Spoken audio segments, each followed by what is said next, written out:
Hello, my YouTube family. I hope you had a blessed day. Our aim is to teach you something about the food the FDA allows us to consume so you can make educated purchases when feeding your loved ones. Seek the advice of a medical or nutrition professional prior to making any changes to your diet. Out of the millions of potential subscribers, we just want to reach one so each one can teach one. Let's get familiar.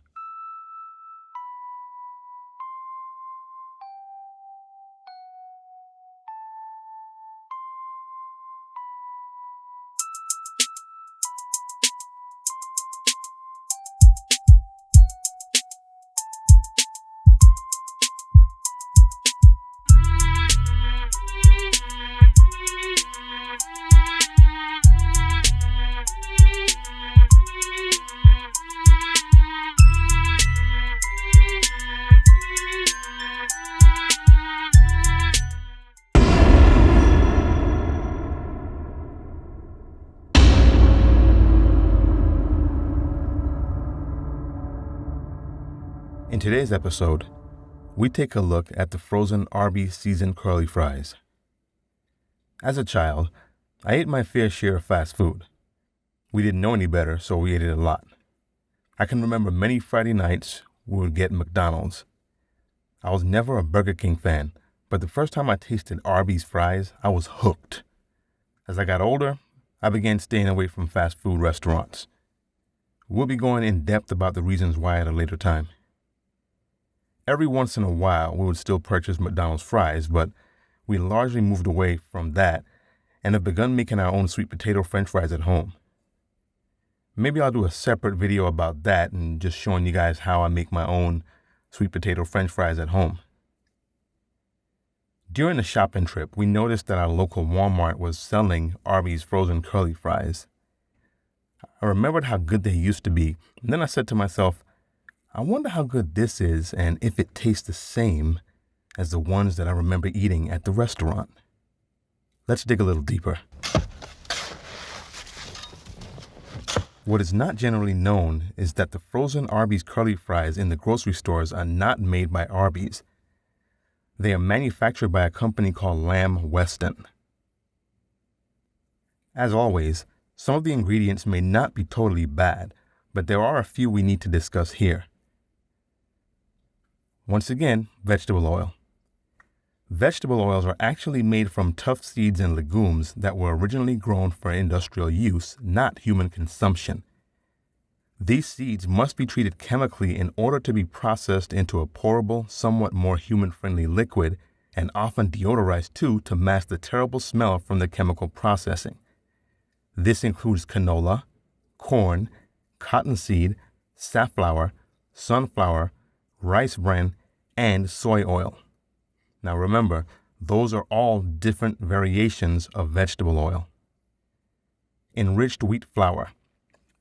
Enriched flour is flour in which most of the natural vitamins and minerals have been extracted. When the bran and the germ, which is the parts of the wheat that contain fiber and nutrients, are removed, your body absorbs wheat differently. Instead of being a slow process that gives you steady bursts of energy, your body breaks down enriched flour more quickly, which typically raises blood sugar more quickly as well. This excess blood sugar has to be metabolized by the liver, and if there's an excess of sugar, your body will store some of it as fat.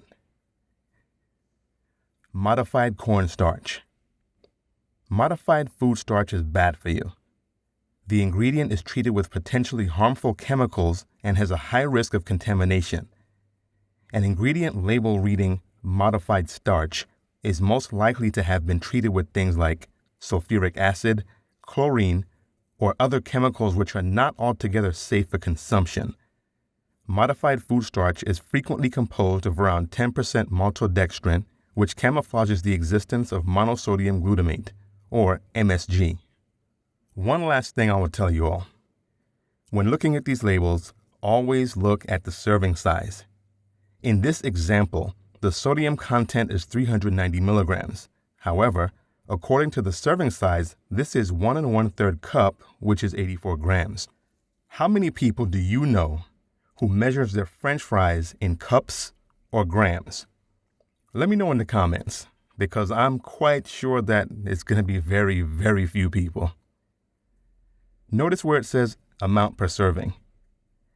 The American Heart Association recommends no more than 2,300 milligrams a day, and moving forward, an ideal limit of no more than 1,500 milligrams per day for most adults. If you somehow quadruple the serving size here, you will have added 1,560 milligrams of sodium to your meal. A lot of people can easily eat more than 4 times 1 1/3 cups without even thinking about this. Now imagine that, plus all of the sodium from the other ingredients. How many people paid attention to this small part of the label? People, this is why there are diabetes, blood pressure, and obesity issues in America. The toxic ingredients added to our food and misleading labeling is killing us. Do you think the Food Deception Alliance or the federal government don't know? So, to summarize, most of the ingredients in the Arby's frozen seasoned curly fries appear to be safe to add to food. We just want a healthy alternative, but the ingredients I highlighted can lead to all types of health issues. Plus, please read the labels. If you don't understand what you're reading, check back here on this channel or simply send us an email and we may already have research that will help you understand what you're eating. Most importantly, always research for yourself and consult a nutrition specialist with any specific questions. Don't forget to subscribe, like, and share this valuable information with your loved ones. Click the notification bell so you'll be notified when we upload new videos. Find The Awakening Frequency on Twitter and Instagram, and also Facebook. I'm not a doctor, nutritionist, nor do I have any experience in the medical or health fields. I'm just a person whose health was impacted in a positive way just by changing how I eat. Seek the advice of a medical or nutrition professional prior to making any changes to your diet. We are The Awakening Frequency. Out of the millions of potential subscribers, we just want to reach one so each one can teach one. Peace.